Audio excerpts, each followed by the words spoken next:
Welcome to Doctorates of the Absurd, your provider of belief on demand. Today, we are wading into some truly radical territory. I mean, we're going to be challenging the very foundations of how we define success, progress, and even life itself. And we're doing that by asking a pretty terrifying question. It is. What if the real struggle for survival isn't in the wild, but right here, in our comfortable, civilized society? Yeah.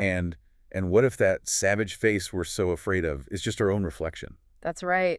Our deep dive today is built around these incredibly powerful excerpts from a foundational yet very challenging text titled The Western Spirit Against the Wilderness. And this is so much more than just another environmental critique, you know? Oh, absolutely. It's a full-scale structural analysis. It suggests that the global chaos we all see, the conflicts, the relentless trauma, the environmental destruction, it's not some exotic outside threat. No, it's the core mechanism. It's what our modern way of life is supposed to do.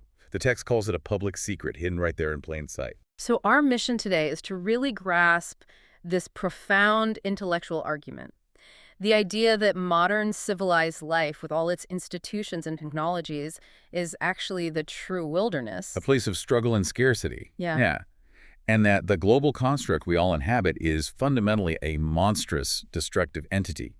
We're going to try and unpack the intellectual drama of these ideas. Figure out who the real wrecker is. And what genuine deep freedom, the kind our ancestors supposedly enjoyed for millennia, what that actually looked like. So let's start at the beginning. The text frames this whole thing around a profound existential itch. It's that deep nagging tension that tells you something is just fundamentally wrong with the architecture of modern life. Exactly. You feel it, but you can't quite put your finger on it. You sense the danger, but you can't locate the source. It's like hearing a hum in the walls you can't find. That's a great way to put it. Yeah. And the source material captures this pervasive tension so well by turning to these literary giants who felt this dissonance a long time ago. Yeah. It echoes Matthew Arnold and T.S. Eliot. It paints this image of our existence as being as on a darkling plain, swept with confused alarms of struggle and flight, where ignorant armies clash by night. That's classic 19th century despair, but the text makes it feel so immediate, so modern. It also weaves in that terrifying feeling from T.S. Eliot's Wasteland. Yes, here one can neither stand nor lie nor sit. There's not even silence in the mountains, but dry, sterile thunder without rain. That dry, sterile thunder, that feels like the perfect metaphor for so much of modern life. All the noise of progress, but none of the actual life-giving renewal. That's the key image. The text is brutally honest about where this dry, sterile chaos is happening. It says we project barbarism and savagery outward. Always over there, across the seas, over the mountains. But the tortures, the massacres, the poisonings, the despoliations, they're happening right here in England, America, Russia, China, Israel, France, the places we call civilized. So that's the cognitive dissonance, that's the itch. We're living surrounded by these continuous acts of destruction, but we have this massive psychological shield up. A necessary one. We have to insist that the barbarism is abroad, that savagery is on the face of the other. We just perpetually maintain this comfortable delusion that we're on the side with the angels. Because the truth is just too radical to accept. The truth is that the struggle for survival, the savagery, the chaotic lack of order, it's happening here. The text challenges us with that old Latin phrase, hic Rhodus. Which means, here is Rhodes, or more like, this is the place. Stop looking across the sea for the problem. Exactly. The savagery you're so afraid of, the struggle you think you're fighting. It's the struggle to survive within the very system you call civilization. Wow. Okay, so that intellectual drama forces us then to identify the central conflict, the main event. It does. And we have these two colossal protagonists locked in an existential conflict. The Western spirit civilization, the wrecker, on one side. Versus the wilderness Mother Earth, the free, on the other. And the text posits that this isn't just a conflict. It's the ultimate total war that defines our entire era. Okay, let's unpack this idea of outward projection, because it feels like the necessary foundation for the entire argument. Civilization has to constantly define the wilderness or the chaos as elsewhere to justify its own aggressive posture, doesn't it? It absolutely must. I mean, think about it. If we were to admit that the destruction is internal, that it's a feature, not a bug, the whole project of civilization collapses. The justification is gone. Completely. And the text uses this terrifying Yeatsian image to illustrate the mechanism. It's that shape with lion body and the head of a man, a gaze blank and pitiless as the sun. It's a sphinx, the creature of riddles and terror. Right, and it's moving against this perceived threat. But what's crucial, and this is the core of the projection idea. It's moving against the projected wilderness. Exactly. It's moving against its own reflection. It's fighting the savage face that looks back out of the pond when it bends down to drink. And the physical result of that motion is so fascinating. If it were conquering a real external threat, you'd expect to see some kind of victory. Order from chaos. But because it's fighting its own reflection, its motion is profoundly self-destructive. The text says it's emptying the pond, rending its banks, leaving an arid crater where there was life. So the act of conquest is the act of self-despoliation. The chaos is a byproduct of the conquering attitude itself. You've nailed it. It's a civilization that is consuming itself because it refuses to accept responsibility for its own internal structure. Yeah. It has to have an external enemy, the barbarian, the wilderness, the threat, just to maintain its political coherence. It needs something to push against. And the source material gives a lot of credit to scholars like Frederick W. Turner, particularly his book Beyond Geography, for helping to pull back the curtain on this public secret. So what was Turner's big insight? His genius was finding the perspective of human communities beyond civilization's reach. By adopting that outsider view, you suddenly gain true sight. You realize this destructive posture isn't inherent to humanity at all. It's specific. It's very specific to the trajectory of the West. This brings us to the high stakes of that trajectory. The source names the first protagonist, Mother Earth. And this is Arnold Toynbee's term, also called the biosphere, or nature. And the text is very clear on this point. She is alive. She is life itself. So the stakes here are truly existential. We're talking about nothing less than the murder of this protagonist. And this is where the technical details of the biosphere become almost spiritual. Toynbee describes her as a thin, delicate skin. We're not talking about the entire rocky globe. Right, just this fragile envelope. It's an incredibly fragile layer. It extends no higher than planes fly and no lower than mines dig. People have compared it to the skin of an apple. It's that thin. And the material that makes up that skin isn't inert, is it? That's a point the text hits really hard, and it's a powerful realization. It's staggering when you really sit with it. Coal, limestone, and oil, these fundamental resources of our civilization, are all matter that once lived. They're the compressed history of life. And the biosphere actively maintains the balance. It selectively filters solar radiation, keeping the atmospheric conditions just right to sustain more life. Toynbee even views her as an excrescence, a halo or rust on the planet's surface.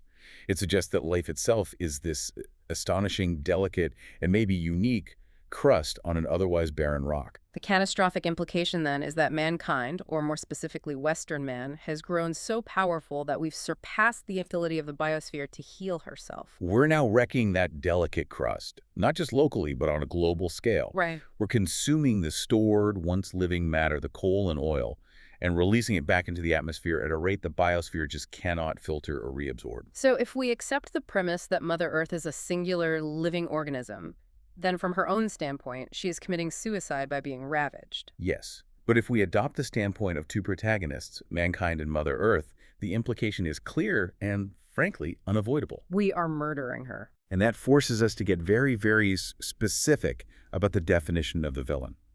The text argues that using a broad term like Toynbee's mankind is too diffuse. It's not accurate. Why not? Because it includes countless communities who coexisted with the biosphere for thousands of generations without causing this kind of systemic harm.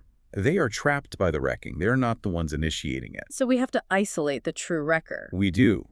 And the text argues the true villain is the Western spirit, defined as the specific attitude, the internal posture, the guiding philosophy of Western civilization. And this spirit has a terrifyingly explicit agenda. It's a total war of extermination.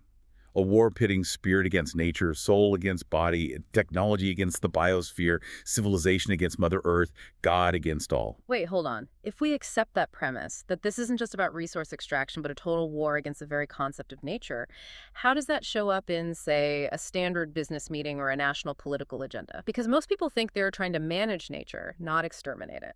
That's the genius of the public secret. The extermination is masked by managerial jargon. It's hidden in plain sight. How so? By creating these dualisms, by separating the soul from the body and technology from nature, the spiritual act of self-harm, which is what wrecking the environment is rendered invisible. It's made abstract. So when nature is defined as just an object, an inventory of resources to be conquered, mastered, and instrumentalized. Then any technological solution that maintains growth is seen as inherently moral. It's progress, even if it leads to total ecological collapse. The Western spirit doesn't see a complex living system. It sees a warehouse full of stuff to be dominated and expended. So those dualisms, spirit versus nature, soul versus body, they're the philosophical battle lines that enable the physical destruction to happen. They're the license to operate. If you don't feel spiritually connected to the body of the earth, then digging up that once living coal is just an economic transaction. It's not an act of sacrilege against the first mother of life. Exactly. The Western spirit has achieved the ultimate cognitive dissociation, which allows us to murder the protagonist while simultaneously convincing ourselves we are on the side with the angels. Okay, so if the Western spirit is the destructive attitude, the software, then we have to identify the physical manifestation, the hardware, the entity that actually executes this destruction every day. Right. And the source material notes that many critics, Marxists, anarchists, environmentalists, they often point at the attributes. They'll attack capitalism or the state or our current form of technology. And the critique leveled by this text is that those targets are just too narrow. You replace one system with another, but the underlying destructive engine keeps running. It's like changing the driver of a bulldozer that's still aimed at a forest. A Marxist might replace capitalism with an anti-capitalist mode of production, but if that mode is still focused on maximizing industrial output and resource use. The author argues it's still the very same shape with lion body and the head of a man. It's just trying to outrun its brother in wrecking the biosphere. Precisely. And the anarchist approach, as critiqued in the text, is similarly insufficient. Replacing the state with a decentralized network of factories and mines coordinated by workers? Well, it changes the management structure. But the fundamental mechanism of industrial despoliation, that core commitment to turning living matter into commodities and waste, that stays. A name change doesn't exercise the destructive energy. So this leads to the radical synthesis of the text. The monster has to have a body, a monstrous body, an earth-wrecker. And the crucial insight, the really mind-bending part, is that this body is not alive. Not alive at all. It may be a huge cadaver, an excrescence or rust, excreted by a tiny minority of communities, perhaps only one. That concept, the Cadaverous Beast, is the philosophical linchpin then. It's not a political organization. It's a dead machine we have built around ourselves. And that's why it's so hard to fight. It doesn't have vital organs to target. You can't negotiate with a corpse. But if it's a corpse, how does it move? How does it influence billions of people? How does it have this momentum? That's the critical functional definition of the Cadaverous Beast. Yeah. It only moves its slow thighs when living beings inhabit it, when we power it. So it's a dead machine that we fuel. With our labor, our compliance, our consumption, its sole purpose, its only motion, is the systematic destruction of the world. It is the rust or halo on the surface of a human community, built from the accumulated waste and philosophical detritus of the Western spirit. This shifts the entire context of responsibility. It moves it right onto the individual. If it's a dead machine, then we can't just blame the programmers, the politicians, or the bankers. No, the focus has to be on the fuel source. Which is us, the living beings who inhabit it and move its thighs. Exactly. And the text notes that this cadaverous beast is surprisingly young. It is at most 200 or 300 generations old, maybe 6,000 to 9,000 years, depending on how you count a generation. And that contrasts sharply with human communities that existed beyond civilization, which are thousands of generations old. And this youth is essential. It's a key piece of the argument because it suggests the cadaverous beast is an aberrant mutation. It's not some inevitable outcome of human nature or of time itself. So if it's an aberration, then it has to maintain a story, a narrative that covers up its short, violent history. How does it manage that? By controlling the historical record, by controlling the story of the past. The source turns to this powerful metaphor of grave robbers. And who are the grave robbers? The modern scientists, the professors, the historians, the intellectual managers of the beast, they're the ones who dig up the ancient past, the dinosaur bones, the ruins of past civilizations, and then display them in cases of positive evidence. And this isn't presented as neutral historical inquiry. The text argues that they use these bone cases to bully all stories other than their own out of human memory. It's an act of systematic intellectual violence. If a story, a memory, or an experience cannot be quantified, proven scientifically, or placed neatly within a chronological, materialist timeline, It's dismissed. It's a fairy tale, myth, or primitive superstition. It's not real knowledge. And the irony is just profound. The critique is that these modern scientific stories, while they claim empirical truth, are duller than myriad other stories.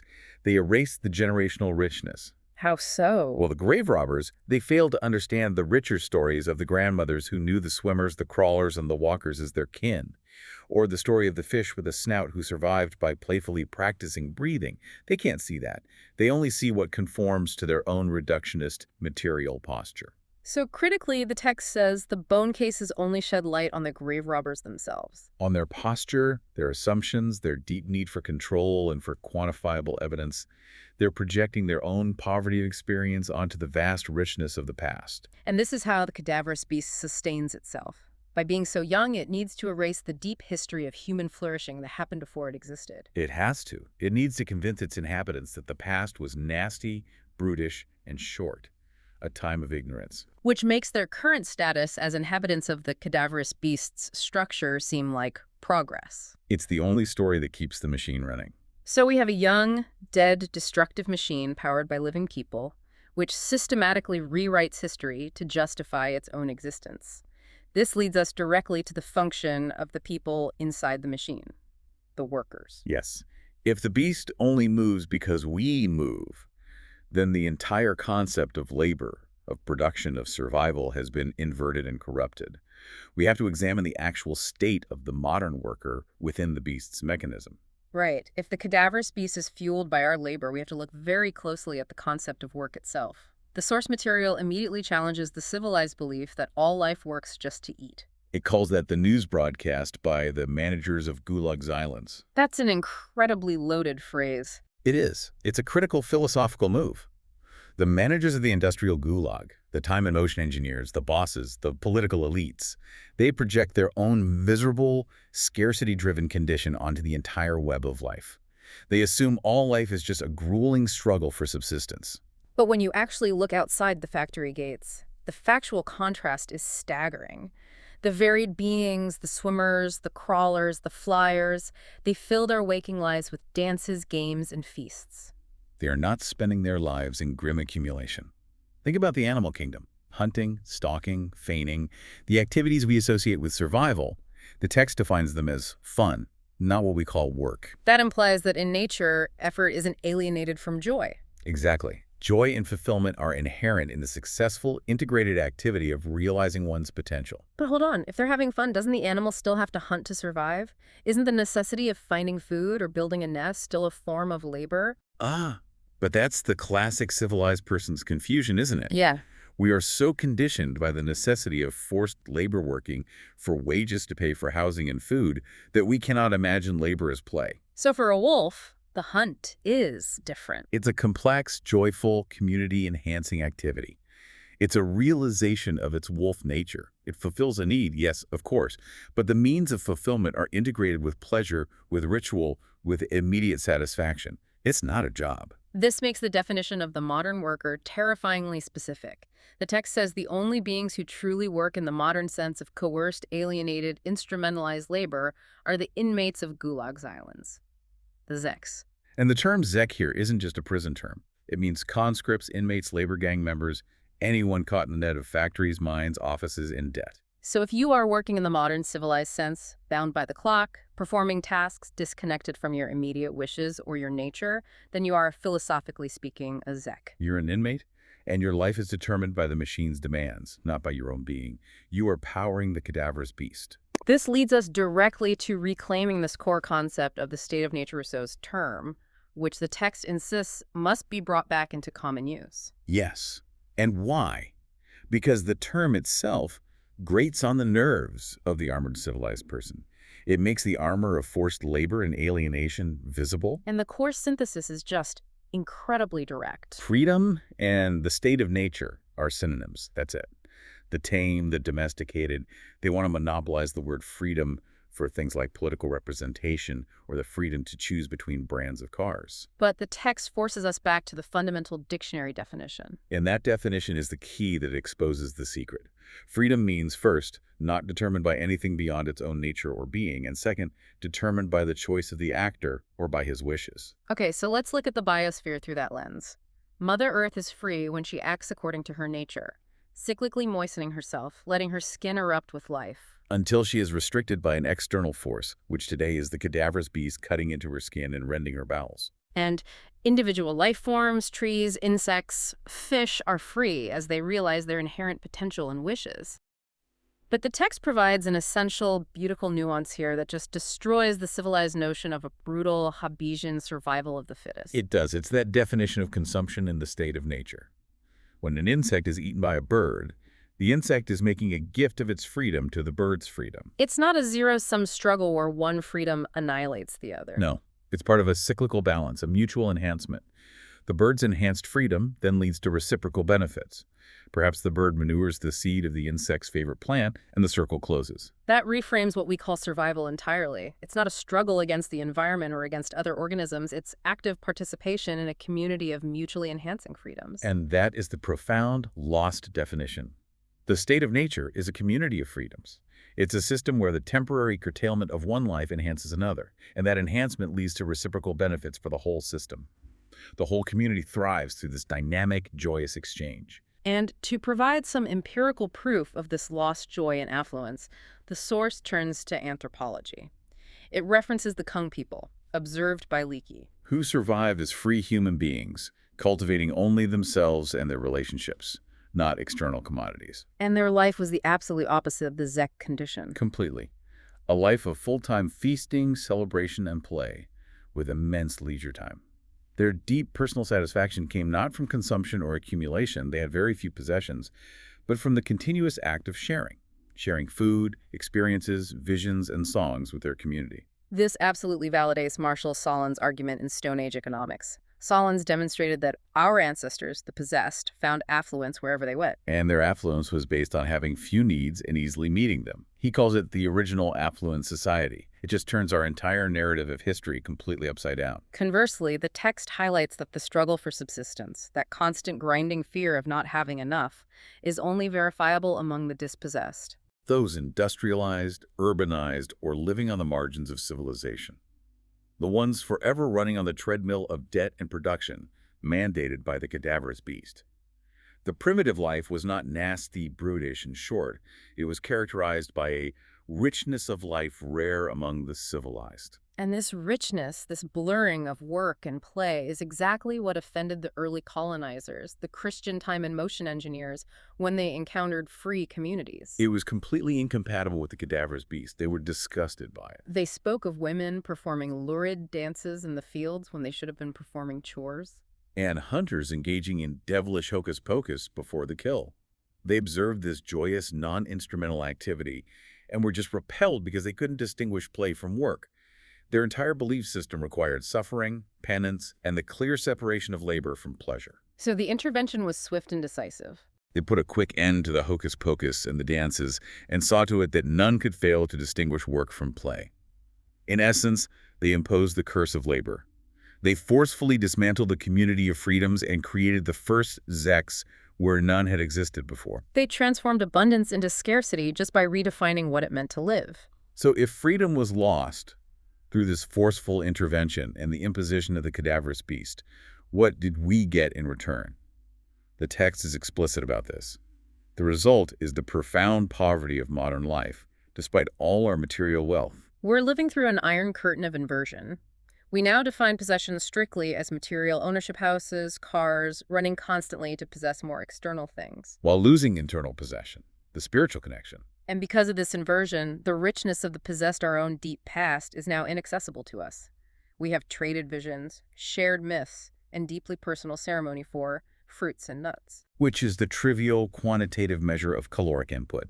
And for passive consumption via TV spectacles, the grave robber professors may claim we are richer because we have full supermarkets, but that is the most superficial measure imaginable of human experience. And the real tragedy is the wholesale erasure of profound knowledge and generational experience.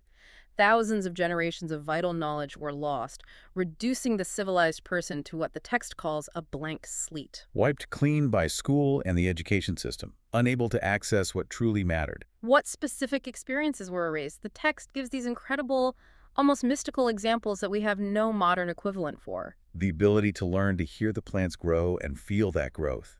To feel the seed not just in the human womb, but in the Earth's womb. To abandon one's individual ego and let Earth possess one. To become the first mother of all life. That is such a powerful, almost terrifying concept, abandoning the self to be possessed by the earth. And when we try to analyze that phenomenon academically, we default to the safety of our modern terms, like matriarchy, government by mother. And the text immediately critiques this as a cheap substitute. It's a linguistic inversion that prevents any true understanding. Why is it an inversion? Because the word is corrupted by the logic of the Cadaverous Beast. Matri refers to mother, yes, but archy refers to government, to artificial order, to hierarchy, where the archon, the leader, is invariably a man-imposing structure. You can't describe a community of freedoms where the life-giving force of the earth is centered using a term that's based on male-imposed artificial order. So if the true state was a system without imposed government, without archy, the proper name for that door we are trying to open should be anarchy. Meaning without archy, without artificial man-imposed order. The civilization, the Cadaverous Beast, it forces us to use the wrong name, and that closes the door on the profound, non-hierarchical experience of the first beings.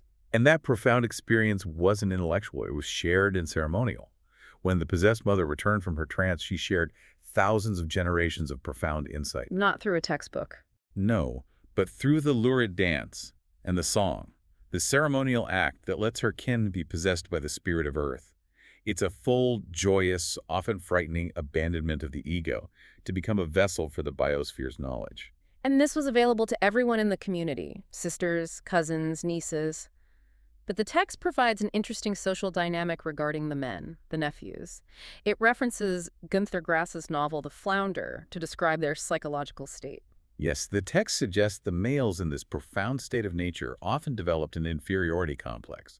They were stud animals, sexual objects who needed to preen like peacocks to be attractive to the women, the direct creators of life who possessed this deepest knowledge. And their contribution bringing back meat was essential, but spiritually trivial compared to the ants' profound journeys of possession. So the male journey became a spiritual quest for compensation.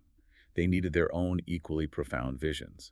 They would venture out not just to hunt, but to let the spirit of a tree or an animal possess them, integrating themselves into the larger community of freedoms. And the ultimate, most profound male journey Was striving for the sky until they literally become sky, feeling all its motions, sensing all its intentions, becoming the sky who mated with earth and gave birth to life. A man who returned with that news, the intentions of the atmosphere, the coming weather, the cycles of celestial life, had far more to share than mere meat.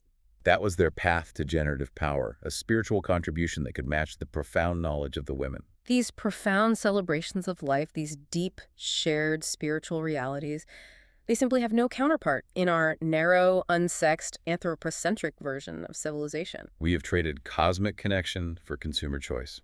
Let's bring this back to the Cadaverous Beast and its function. You offered an analogy earlier that I think perfectly captures the tragedy of the sec condition. The video game. Right. Imagine you're playing a beautiful, vast, open-world survival game. That's the state of nature. The objective is exploration, sharing, community, and thriving. Everyone is organically fulfilling their potential, having fun. But then, a few players decide that the actual true objective isn't thriving at all. It's maximizing their mining output, automating resource extraction, and building a giant, self-replicating automated factory. And that's the Western spirit and the Cadaverous Beast. Right. And this factory becomes the entire system. It consumes the whole game world faster than the map can regenerate, systematically destroying the environment and turning the joyful open world into an arid crater. And the original joyful players, the ones who just wanted to experience the richness of the map, are now just depressed, overworked NPCs, the Zeks, who spend all their time running the factory, earning tokens they need to buy scraps of the original map's resources. Yeah. And the players running the factory think they are winning.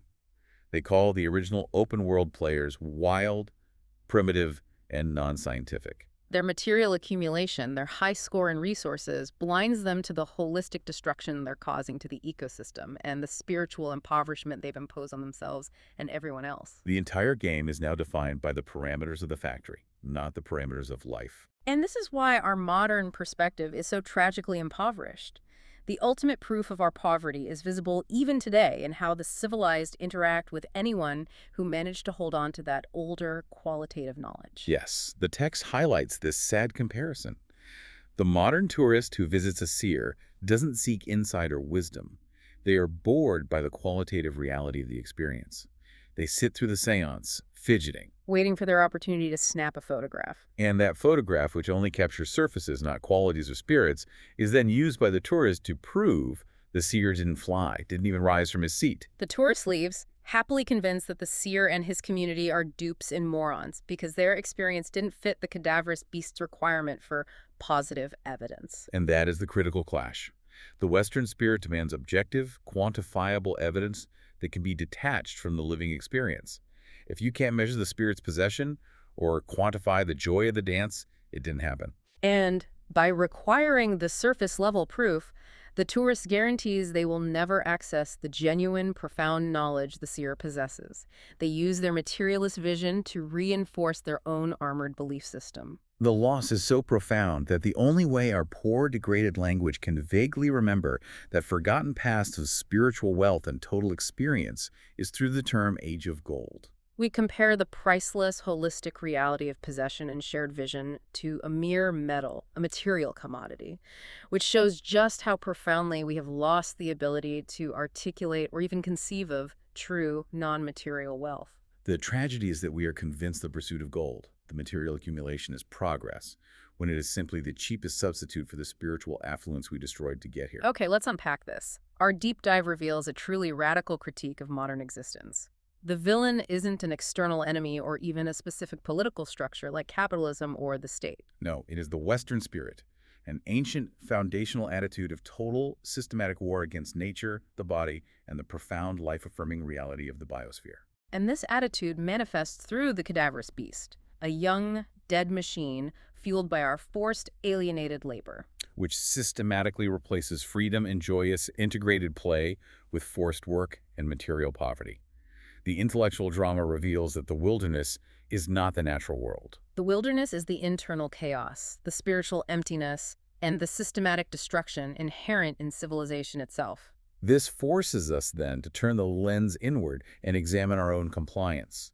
We have to look for the armor glued to our own skin and flesh, the unquestioned assumptions about work, progress, historical inevitability. If we define freedom as the choice that is not determined by anything beyond its own nature or being, are our choices determined by our own inherent potential? Or are they determined by the relentless demands of the cadaverous machine, the alarm clocks, the quarterly reports, the debt repayments, the orders from superiors? The relevance here is profound and immediate. Every time we enforce a rigid distinction between work and play, every time we choose quantitative data over qualitative experience, we are strengthening the cadaverous beast and confirming our status as Zeks in the industrial Gulag archipelago. The text implies the only path to genuine wealth is the abandonment of that posture, allowing the armor to be yanked off, even if the thought of non-instrumental, unquantified joy frightens us. And this brings us to the ultimate, beautiful summary of the freedom we have lost. The single most powerful sentence in the source material, the idea that sums up the entirety of the possessed experience. The state of nature is a community of freedoms. So if the greatest wealth is truly the generational knowledge of how to hear the plants grow, to become earth, and to be possessed by the spirit of the biosphere, then we have to ask ourselves a final provocative question. And what's that? What specific actions are we performing today through our education systems, our consumption habits, our constant search for positive evidence on our phones that guarantee our descendants will be even poorer than we are in terms of knowledge and vital life-affirming experience? That's the challenge these profound ideas leave us with.